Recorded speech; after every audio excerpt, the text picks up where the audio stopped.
Yeah.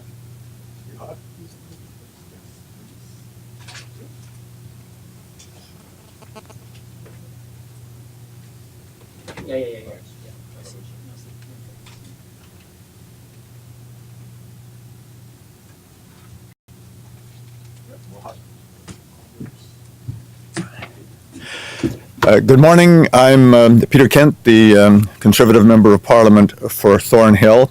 And as you know, our Conservative official opposition has been very critical of the Liberal government's restoration of funding to Palestinians through the United Nations Relief and Works Agency.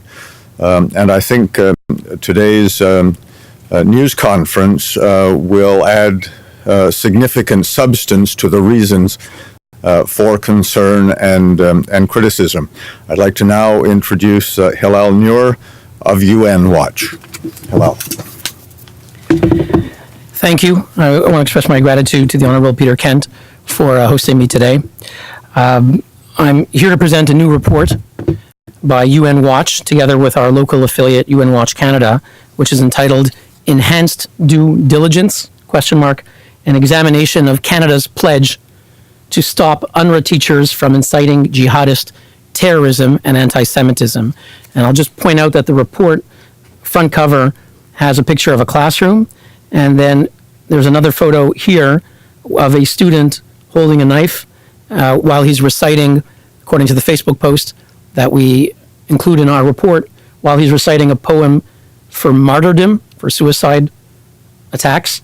And you can see the teachers behind him grinning, and it's a very poignant cover, I believe, which summarizes the impact of our report. I'm based in Geneva, Switzerland. UN Watch is a human rights NGO whose mandate is to observe the United Nations and monitor the world body according to the principles of its own charter. And that's why we're here today. UNRWA is a major UN agency. Its budget is over $1 billion. And Canada, as of November, has once again become a major donor to that organization. Canada announced in November that it would fund UNRWA and that it was satisfied with the direction that UNRWA was taking in regard to the issues that were raised by our group and several others concerning incitement to racism, anti-Semitism, and terrorism. Canada said that were further issues to arise, they would take swift action. The language used, the promises made by the government of Prime Minister Justin Trudeau, the promises made were that they would take swift action. There would be, quote, enhanced due diligence and, quote, stringent due diligence. There would be robust accountability and strong control measures put in place. The government said that it was satisfied that UNRWA was either addressing any issues that were substantiated or other issues that were raised, presumably from groups such as ours, were not based in fact. However, no evidence was cited for either the claim that UNRWA was taking action or the claim that our allegations or those of any other group were not based in fact. Today we're here to ask, what is Canada doing in regard to UNRWA, and where is UNRWA's record since Canada made the announcement in November? Now, in February, I appeared before the U.S. Congress to present 40 examples, 40 individual cases of UNRWA teachers and administrators, school principals, and other employees who were inciting to terrorism and racism. And I'm going to mention just a few examples which we feature in our report here, which we are presenting today to Prime Minister Trudeau. One of the examples is from Lebanon, a teacher there named Ghanem Naim Ghanem, who is a teacher at UNRWA. And as you can see in our report, he posts a picture of Adolf Hitler, and he venerates him as, quote, wonderful Hitler. Omar Assad, another teacher, another employee rather at UNRWA in Lebanon, reveres Hitler in a picture. You have someone named Mohammed Fahed, another teacher at UNRWA, who endorsed the murder of Jewish teens in Israel. Now, sadly, even though we are 2 months after our publication of these 40 cases, we have seen no evidence whatsoever that UNRWA has fired a single one of these teachers who incite to racism, anti-Semitism, and terrorism. We haven't seen a single shred of evidence. No name has been provided that anyone has been fired, or for the same matter, we have no evidence that any disciplinary measures were taken at all. In fact, we see that Mohammed Fayed, in our report today, continues to be active in UNRWA, and he is again inciting to terrorism by glorifying Hamas on his Facebook page. So too Mr. Naim Ghanem, who revered the wonderful Hitler. He has recently checked in on Facebook for a recent training session in Beirut of UNRWA, so he's still at UNRWA. And again, we have no evidence that any of these perpetrators has been subjected to any disciplinary measures whatsoever, let alone be fired. And one of our questions today, and our call to action to Prime Minister Trudeau, is to determine and disclose whether any of these perpetrators, those that we documented in February, 40 names, those that we documented in 2015, the end of 2015, 30 names, and those that we document today, approximately another 20 names of schools and individuals, whether any of them is being subjected to disciplinary action and whether anyone is being fired. I should note that Canada rushed out the funds in November, made sure that they were given out before the end of the year, before their announcement in mid-November, and said that the money was going for educational services. That means schools. And that's why I am asking Prime Minister Trudeau, can he tell us whether any of these teachers who on their Facebook page incites to praise of Adolf Hitler and calls for the murder of Jews, can he confirm that not a single Canadian dollar is going to these individuals?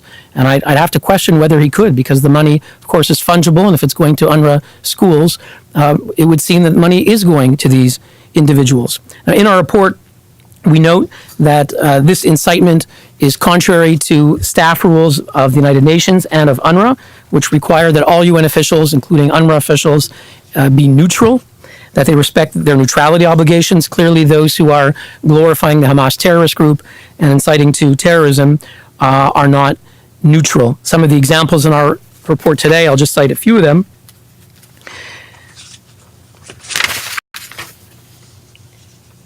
We have in Lebanon a school called Al-Kastal School in Baalbek region of Lebanon. The entire school held a rally in support of the knife intifada, the outbreak in the past 2 years of stabbings of Israelis in Jerusalem and elsewhere in Israel. The entire school held a rally. And the pictures, as you can see in our report, are not only students but teachers as well, rallying in support of this stabbing intifada. We have teachers who encourage violence, like Layal Amar. We have teachers who glorify terrorism in Jordan, such as Mahmoud Abu Ful, a manager at UNRWA, Ahmed Sultan, a teacher who glorifies violence. We have pictures of, as I mentioned on the cover, a student reciting poetry of martyrdom as he wields a knife in school next to grinning students. We have an UNRWA school also in Jordan called Nazal School that glorifies violence and attacks, quote, the stench of Zionism. We have another UNRWA school in Jordan called Manshit Bani Hashim, which celebrates wildfires in Israel and teaches students to erase Israel from the map. One of the recurring themes on Facebook, and you can see in the UNRWA schools, is that the students are taught, and you can see it in the artwork, the students are taught to erase Israel from the map. Contrary to what UNRWA promised and to what Minister Bibeau, when she announced the funding to UNRWA, who said that we would rather have students being educated with universal values and tolerance rather than being on the street. But what we're seeing here is that UNRWA schools are replete with images and class assignments of students to paint the picture where there is no Israel. And that may seem marginal or incidental because it's not Hitler, but they are being taught that there is no Israel and that they should demand, as they say in some of these posts, Palestine from the river to the sea. We have, from Syria, we have Mohammed Soliman, an English teacher who posted a quote from Hitler and his picture and endorses knife attacks. We have Mahanad Najem from Syria, a teacher who posts a picture of a dog urinating on the flag of Israel. These examples are not small examples. As the Director General of UNRWA, the Commissioner General, Pierre Krahenbuhl, was in Switzerland, where I live recently, and was asked by newspapers and said, well, just a few examples. There are dozens and dozens of examples, and each day we find more. We ask whether UNRWA is looking. UNRWA has not contacted us to ask us for any of the information. So we question whether they're serious about looking for these cases of incitement. On the contrary, UNRWA spokesman Chris Gunnis has blocked me on his Twitter account, which shows something other than interest in finding out about these examples. So what we're saying here today is that the United Nations knows how to deal with perpetrators. In Geneva, when they wanted to punish people, actually people who were good employees, Anders Kompass, the UN employee at the High Commissioner for Human Rights, senior official, who exposed abuse by peacekeepers in Central African Republic. For exposing the abuse, the High Commissioner suspended him and had immediate retaliation. And it was very public. Actually, the inquiry into that episode was headed by a Canadian judge and found that the UN acted wrongly. Now we have Emma Riley, another worker at the Office of the High Commissioner, who has been punished for exposing the fact that the UN has given out names of Chinese dissidents to the government of China ahead of their testimony before the Human Rights Council. She's been retaliated against, someone who's a current employee, and she has failed to receive whistleblower protection. So when the UN wants to, they can punish people. Sadly, they're punishing the wrong people. The UNRWA officials who we've documented here, to the best of our knowledge, there is no evidence that they've been published, and if so, it's certainly not been public. So I just want to sum up with our calls to action today for Prime Minister Trudeau, and that is, in light of our findings today, we demand that UNRWA adopt, as the Canadian documents promise, and there's a treasure trove of emails that were released under access to information of Canadian Foreign Ministry, Global Affairs Ministry officials preparing how to spin the report, and less devotion, less effort to how to track the issue of monitoring. And they talk about, in these Q&A backgrounders that they prepared for the rollout in November, they talked about zero tolerance. Prime Minister Trudeau has to demand a zero tolerance policy for employees who incite racism or murder, consistent with Canadian values. In Canada, if a teacher incites to anti-Semitism, he is fired. And we have examples documented again and again in our report of teachers who are racist. There's the famous cases that I studied in McGill Law School, of course, of Keegstra, the teacher who was convicted, and Malcolm Ross in New Brunswick. Famous cases where the Supreme Court said that teachers cannot be inciting racism. They're either convicted for crimes or they're fired. And we saw the same in England. Teachers who post the exact same Facebook pages that we see by UNRWA were fired. And the question to Prime Minister Trudeau is, will he continue to fund an organization that knowingly employs racist teachers? And will he allow Canada to continue funding these teachers? Prime Minister Trudeau should demand that the UN Secretary General and the UNRWA Commissioner General immediately condemn their employees' incitement to terrorism and anti-Semitism. They should demand that Prime Minister Trudeau should demand that UNRWA conducts a thorough investigation of its facilities and put an immediate end to the incitement. Should demand that UNRWA undertake a comprehensive review of the social media profiles of UNRWA staff and to see which of them violate neutrality. And I just want to make one point, is that Canada said they're going to fund UNRWA to teach them social media sensitivity training. And if you read the internal documents, they tell UNRWA it's just a soft earmark, right? The money is unearmarked, but just give us a soft earmark for some of your social media training. Well, we would like to see these Hitler posts and those inciting to terrorism removed, but that's not the core issue. It's not sufficient to say that the teacher who posted a picture of Hitler, well, we took the picture of Hitler down. You have a teacher standing before students who thinks that Adolf Hitler is a great individual that should be emulated and who calls for the murder of Jews. The problem is that racist teacher standing before the students. And Canada has tried to dodge the issue by saying that it's an issue of social media. No, it's a core issue about employing racist teachers. We also call on Prime Minister Trudeau to establish, in concert with other like-minded donor states, the United States, the UK, and others, an independent international commission of inquiry to determine the nature and extent of this incitement and to recommend remedial action.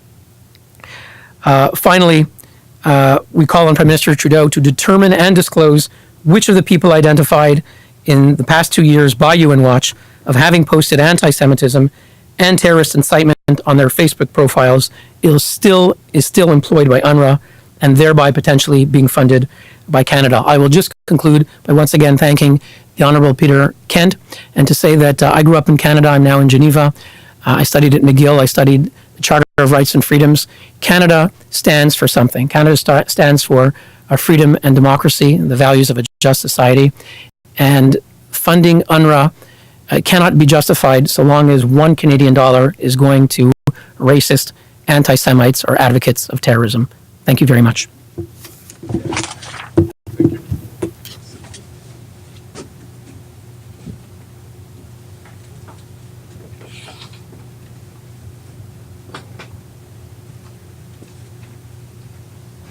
We good? No, you under 15. Okay. Josh, that's good. And we can clip and put that entire. I'll put that up before I'm down. Okay. We'll get up this. Good. And I'll be sending it out to our networks.